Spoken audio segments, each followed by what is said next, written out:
እዚህ የጠራው ለትልቅ ጉዳይ ነው። እጅግ በጣም ለትልቅ ጉዳይ። የዚህ ቤት ሰላም ደፍርሷል። የትኛው? የዚህ? ኖ የዛ የእናንተ ማለት ነው። ኧረ አልደፈረሰም። ደፍርሷል። ከመደፍረስም ባለፈ ድፍርስርስ ብሏል።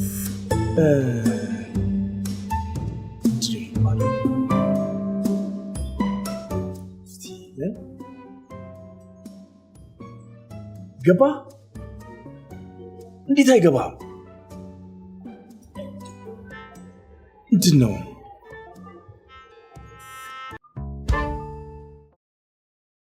አሁንስ ገባ እኮ። ደፍርሷል። አንተ እንደዚህ ሲት አድርገው እኛ አይደለ እንዴ ያዳን? እነዛ ሁለት አባቶች እዛ ሲናቆሩና ሲጨቃጨቁ ነበር። ታዲያ ከዚህ በላይ ትዳር መፍረስ አለ እኮ። ደፍርሷል። ስለዚህ ይሄ ትዳር እንዲፈርስ ካልፈለግ አንድ እድል ልስጥህ። አለበለዚያ አይናችን እያየ የግቢያችን ሰላም እንዲበጠበጥ አልፈልግም። መንቀረን ነው የምናስወጣቸው። ሁለቴ ብናቀምሳቸው ልክ ይገቡ ነበር።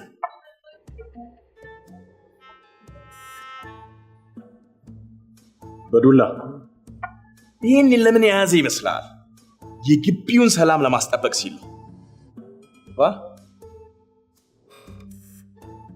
እሺ፣ ሁላችሁ ዱላውን አታስቡት፣ እኔ አሻግራችሁ። ተስማማ?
በልጅነቴ አስታራቂ እንደመሆን እናቴ ትንቢት ተናግራልኝ ነበር። ለአንተ? አዎ፣ ይኸው ትንቢቷ ጠብ አላለም። የሽምግልና ንጉሥ ሆነ እኮ አንተ። ምን ነው? አዎ፣ ይኸውላችሁ አንድ ነገር የምነግራችሁ፣ ይህ ትዳር አይፈርስም። ሁላችንም በዚህ ቤት ውስጥ ጸንተን እንኖራለን። እንኖራለን። እርሶ ሄዳለሁ ሲሉ አልነበረም እንዴ? እርሶ ስለሄዱ አልነበር? እኔማ ሀሳቤን ቀየሩ። እኔም ሀሳቤን ቀየርኩ። እኔ ሰርቆ የወሰደብኝን ልጄን ህይወት ማስተካከል ስላለብኝ ነው። እኔም አታላ የወሰደችብኝን ልጄን መመለስ አለብኝ። ደግሞ ሰርጉም ይመለከተኛል። የምን ሰርግ? የእናንተው ነው። የኛ ልጄ የሽሮ ስጥ አይደለችም ዘገን አድርጋት የምትሄደው። በባህላችን መሰረት ፈርመ፣ በባህላችን መሰረት ካሳ ከፍለ የኛን ይሁንታ ስታገኝ ነው ድል ያለ ሰርግ ደግሰህ የምትወስዳት። እንዲያውም ልንገርህ ካልፈረምክ ከዚህ በኋላ አጫፏ አትደርሳትም። ጫፏ እፈርማለሁ። በቃ የፈለጋችሁትን ነገር አምጡ። እፈርማለሁ። በቃ እፈርማለሁ። ጥሎች ታመጣለህ። አመጣለሁ። በቃ ትቀጣለህ። እቀጣለሁ አልኩኝ እኮ። በቃ ተስማምቷል። አሁን ወደ ቀጣይ አጀንዳ። ቀጣይ አጀንዳ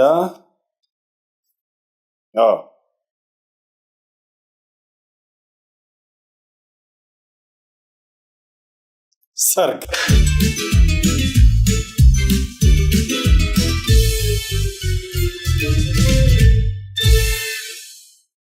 እኔ ሴት ልጅ አባት ስለሆንኩኝ ልዩ መብት አለኝ። ቅድሚያ መናገር ያለብኝ እኔ ነኝ። ሁሉም ነገር ላይ ነው መብት ያለው? አዎ። እሺ፣ ሁለታችሁ ስሙኝ። እናንተ ማኝ ናችሁ። በመጀመሪያ በባህላችን መሰረት የተጠለፈችው ልጅ ወደ ቤት ትመለሳለች። እንዴ እኔም እስማማለሁ። በነገው ዕለት መመለስ አለባችሁ። ትመለሳላችሁ። እነሱን ለማፋታት ሲሆን ልትስማሙ ነው እንዴ እናንተ? ዝበለት ጸረ ሰላም ግን ተፋተው ነው ወደ ቤት የሚመለሱት ወይስ መች ተጋቡና ነው የሚፋቱት? ኧረ ተጋብተናል። ያው አመት ሆነን እኮ። ዝበል እንደ ቃቃ ጨዋታ ተጋብተናል አትበል። አሁን ደባሎች እንጂ ባለትዳሮች አይደላችሁ። አባዬ ደግሞ ቆይ ለመሆኑ ሽማግሌ ልከሃል? ጥሎሽ አምጥተሃል? አምጥቷል?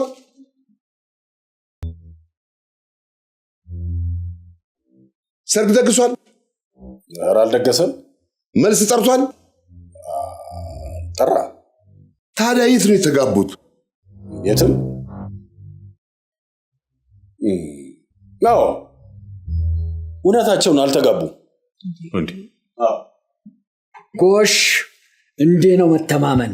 ስለዚህ ሁለታችሁም በነገው ዕለት ወደ ቤታችሁ መመለስ አለባችሁ። ይቀጥሉ። ወደ ቤታችሁ ትመለሳላችሁ ብለው ነው ያቆሙት። ጎሽ፣ እኛም ሽማግሌ አሰባስበን በ4 ወር ውስጥ እንልካለን። 4 ወር?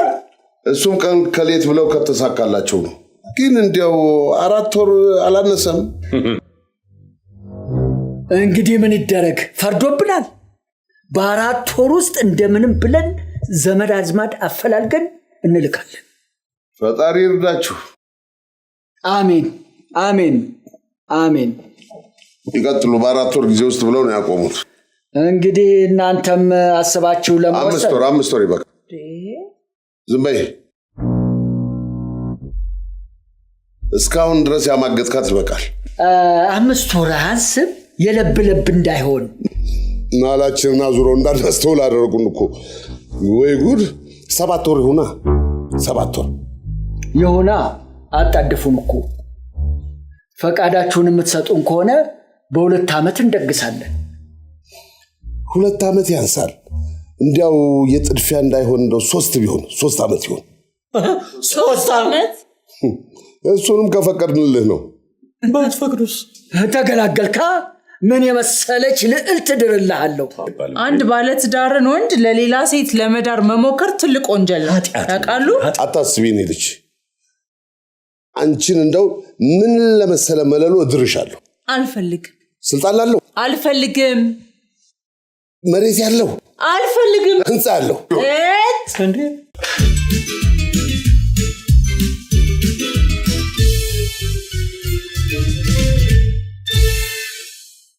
እንግዲህ በእኛ ባህል መሰረት ጠለፋን ያደረገ ሰው ጋብቻው የሚፈቀድለት በመጀመሪያ ጫካ ወርዶ 10 ቀን ከባድ ስራ ይሰራል። 10 ቀን? አዎ 10 ቀን ጫካ። ባህል ነው፣ አይለወጥም፣ አይሻርም፣ ለድርድር አይቀርም። 10 ቀን ጫካ ወርደ ትቆፍራለህ። 10 ቀን ታለሰልሳለህ። 10 ቀን ታጭዳለህ። 10 ቀን ትፈልጣለህ። ከዚያ 10 በሬ 20 በግ 5 ላም ጥሎች ታመጣለህ። ማን ነው? አንተ። እኔ 10 በግ 20 በግ 20 በግ ነው ያልኩት።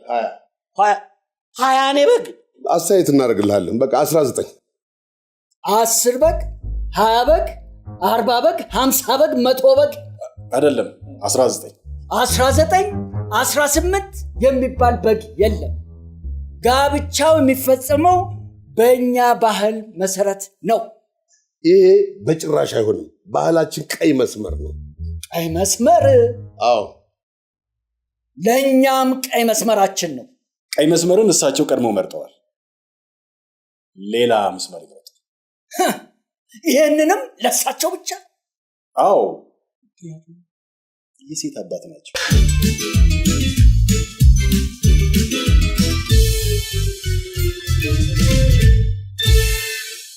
እንግዲህ በእኛ ባህል መሰረት ሴት ልጅ ወንዱን አሳስታ ጎጆ ካስቀለሰች ለሌሎች ሴቶች መቀጣጫ እንድትሆን ለማድረግ ከአካባቢው 10 ጠንካራ ሴቶች ተሰብስበው በየቀኑ አንዳንድ ጅራፍ ጀርባዋ ላይ ያሳርፉባታል። ለ10 ቀን ብቻ ነው። ለ10 ቀን ብቻ? አዎ በየቀኑ አንዳንድ ጅራፍ ብቻ ናት። አላነሰም? ያንሳል እንጂ በእኛ ጊዜ እኮ 40 ጅራፍ ነበረ። አሁንማ ጊዜው ተበላሸ። በጣም እድለኛ ነሽ። በተበላሸ ጊዜ ነው የተወለድሽው። 10 ጅራፍ ብቻ ላት። ምን ላይ ደረሳችሁ? እየሰሙም አይደለ እንዴ? እኔ እኮ ሌላ የረሳሁት ባህል ካለ ብዬ እያሰላሰልኩ ነበር። አልሰማኋችሁም? አይ እኛ ዝም ብለን ነው አይለፈልፍ ነው። አዎ ጋብቻው በእኛ ባህል እንዲሆን ወስነናል። አልወሰንም። በእኛ ባህል እንዲሆን መስማማታችሁ ጥሩ ነው። አረ በየትኛውም አልተስማማም። በየትኛው የእኛ ባህል ነው መፍትሄው። ካለበለዚያ ይሄ ትዳር የአሸዋ ላይ ካብ ነው የሚሆነው፣ አይዘልቅም። ተናግሬያለሁ። ለዚህ ጋብቻ ዘላቂ ሰላም ሲባል ዋናው መፍትሄ በእኛ ባህል መሰረት መጋባት ነው። ካለበለዚያ ግን ይሄ ትዳር ዘላቂ አይሆንም፣ ለማንም አይሆንም፣ ፈራሽ ነው። ይሄ ትዳር የኛ ነው ወይስ የናንተ ነው? የነሱ። እሳቸው ባይወልዷት ታገኛት ነበር? አታገኛትም።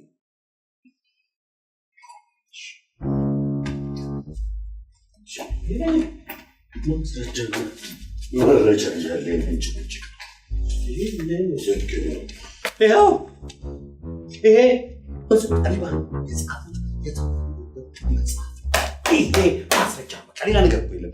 ዓለም የሚግባባበት ነው። ዓለም በሚግባባበት ቋንቋ ሁላችንም እንግባባለን። አለቀ። አዳም listen to this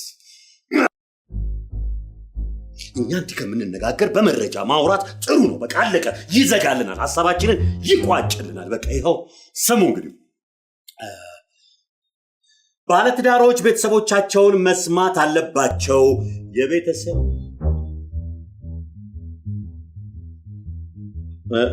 ምክር ማዳመጥ ይጠበቃል። የቤተሰብ እውቅና ያላገኘ ትዳር በአሸዋ ላይ የተገነባ ቤት ነው። ይፈርሳል።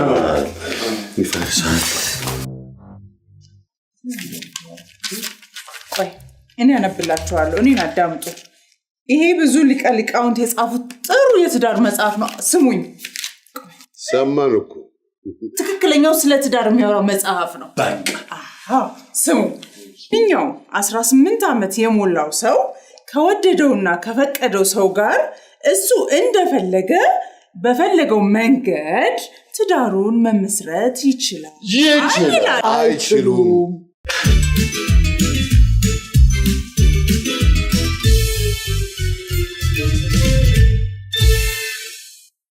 የሁላችሁንም ሐሳብ ሰምተናል። ያው ቅድም እንደነገርኳችሁ በልጅነቱ ትንቢት በተነገረለት አሸማጋይ መሸማገል ቀላል እንዳይመስላችሁ። አንድ ነገር እርግጠኛ ሆኜ የምነግራችሁ ይሄንን ትዳር ከመፍረስ እታደገዋለሁ። ይሄ ትዳር በጭራሽ አይፈርስም። ሁላችሁ አሁን በቃ ወደ ዋናው ቁም ነገር እንሂድ። አሁን ይሄ ትዳር ወይም አይደለም ይሄ ሰርግ በየትኛው ባህል ይደረግ የሚለውን መልስ ለመመለስ ያህል። የምን ሰርግ ነው? እኛ እኮ ተጋብተን ጨርሰናል፣ አለቀ። ሰርግ የሚባል ነገር አያስፈልግም። እነሱ ያስፈልጋል አሉ። በመሰረቱ የእናንተ ጋብቻ ሁሉንም ያማከል አይደለም።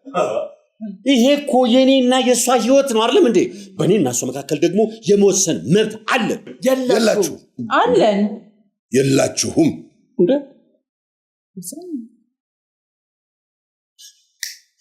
ንገራቸው፣ ለእነዚህ ሰዎች ንገራቸው። እሺ ያው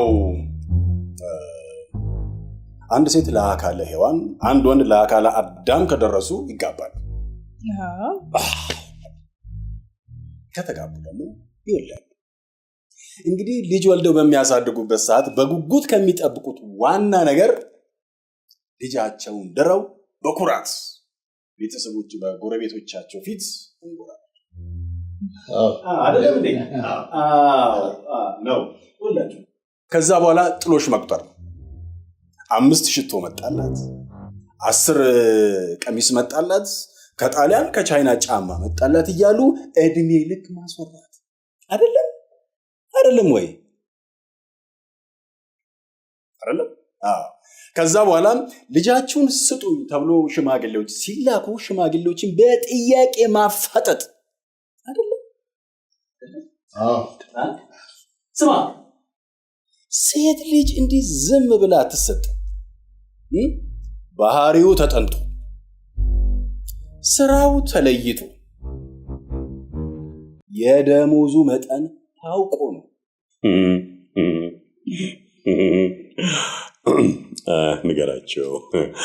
ንገራቸው የትውልድ ገበሬ ዘርዘሪ ትውልድ አፍሪ መሆኔን ንገራቸው። እንግዲህ ምንድነው በ2020 ማለት በ2020 አንድ ኢትዮጵያ ብር $2 የምመነዝር ሰው መሆኔን እንደታውቁ ንገራቸው። እኔ እኮ ባለስልጣን መሆንህን አላወቅኩምና ነው። አለፈላችሁ በለኛ ታዲያ። አይደለሁም። ባለሀብትና ኢንቨስተር አይደለሁም። እና አንቂ ተናጋሪ ነኝ። አነቃቂ። አዎ አነቃቂ። ሰዎች እንዲያብቱ ማለት ሀብታም እንዲሆኑ ምሰራ ሰው ነኝ። እስቲ በፊት አንተ ንቃ። ራሱ ተኝቶ ሌላ ነቃለሁ ይላል እንዴ? ቆይ ይሄ በአዳራሽ ሰዎችን እየሰበሰቡ ቴሌቪዥን ላይ እየሰበሰቡ ሀብታም ትሆናላችሁ፣ ሀብታም ናችሁ ምናምን እንደሚሉት እንዳይሆን። ነው እንትን ነው ምንድነው ሰዎች እንዲነቁ እንዲነቃቁ እናደርጋለን። ይሄ በተለይ ይሄ ተቀጥሮ የወር ደመወዝተኛ ሆኖ መስራት ምንም እንደማይጠቅምና ወደ ራሳቸው ቢዝነስ ሰዎች መግባት እንዳለባቸው ሞቲቬት እናደርጋለን። የስራ መንፈስን እናነሳሳለን። አነሳስተን ደግሞ ቀጥታ ወደ ትግበራ ወደሚፈልጉት ራዕይና ህይወት እንዲሄዱ እናደርጋቸዋለን። ከስራ ውጡ፣ የራሳችሁን ስራ ስሩ እንደሚሉት ማለት ነው። አዎ እኔ ነኝ እኮ ዋናው። አንተው? የስ እኮ አንተ? የስ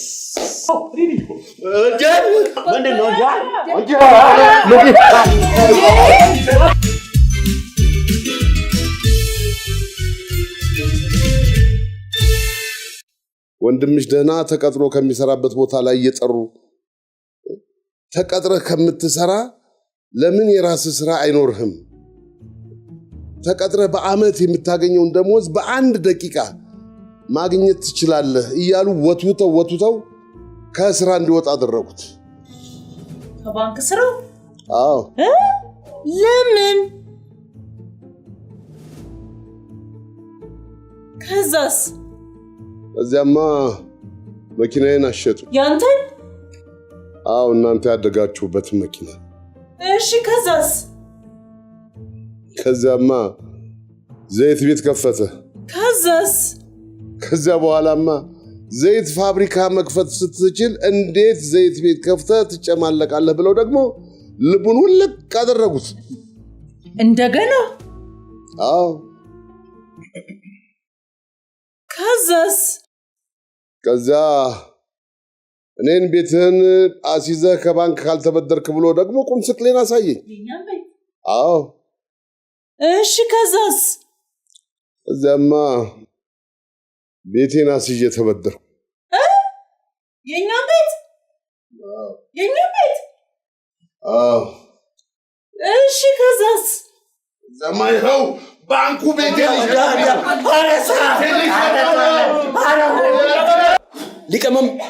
ሊቀመንበር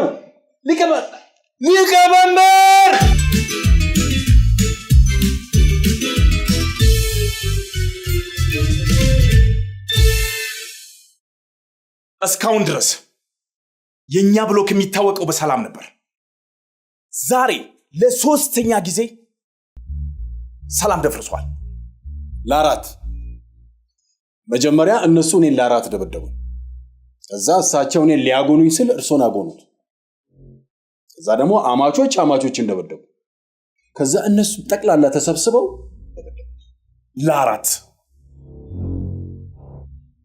ተከራይ ነህ ወይንስ ያንተ ነው? ተከራይ ነህ ወይ? ጭራሽ ቤት የለም። ወደፊት ይኖረኛል። አሁንስ በምንድን ነው የተጣላችሁት? የአውርቶ አደር 1 ብር $2 እንዲመነዘር አደርጋለሁ እያለ በጠራራ ፀሐይ የሰው ገንዘብ ሲዘርፍ ይውላል። አይልም አይ እያለ በፈጣሪ አይ ማድረግማ እንችላለን። ገብቷል። ዓላማና ግብህ ከውስጥ የሚነሳው ስሜት ነው እንጂ ማድረግ ትችላለህ። እንደዚህ እውነቱን ነው እንደሚያወራው።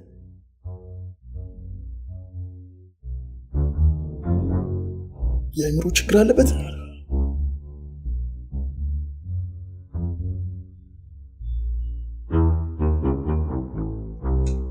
እንደዚህ እያለ ነው እንደ ገንዘብ የሚቀበለው። ስምን ማን ነበር ያልከኝ? ድሪመር ሀብታሙ ይባላል። አንተም ብሎ ሀብታሙ ለመሆኑ ይህን የምትላቸው ሰዎች ምን ይሉሃል? ባወራሁ ቁጥር በጭብጨባና እንጨት ቤቱን ያናጉዳል። ላንተ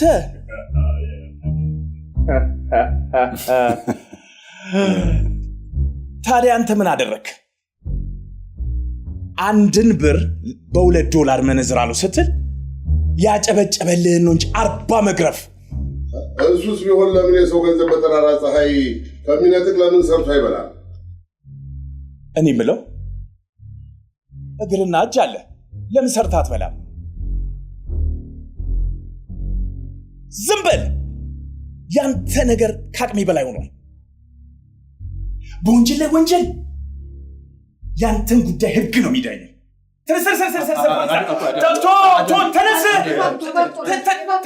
ኖ አይሆንም፣ በፍጹም ተነስ።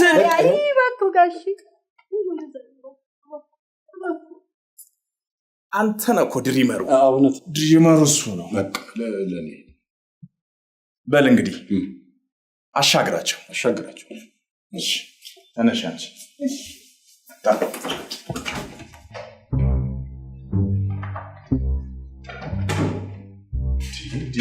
ጥሩ የገቢ ምንጭ ሳይሆን አይቀርም። በቀን 1,000 ብር በዚህ አይነት የሁሉ ነዋሪ ቢጣላ ለማንም ትንፍሽ እንዳትል። እኔ ምሉት ጋሼ እነ ጋሽ ሙላቱን ላጣላቸው እንዴ? ወዳጆቼ ስለሆነ ቶሎ ይሰሙኛል። በዚህ ደግሞ ሀብታም ናቸው፣ በደንብ ይከፍላሉ። ለነገ ይደርሳል። አደርሰዋለሁ። ደግሞ ለዘንድሮ ትዳር ገና ፍስትልኩን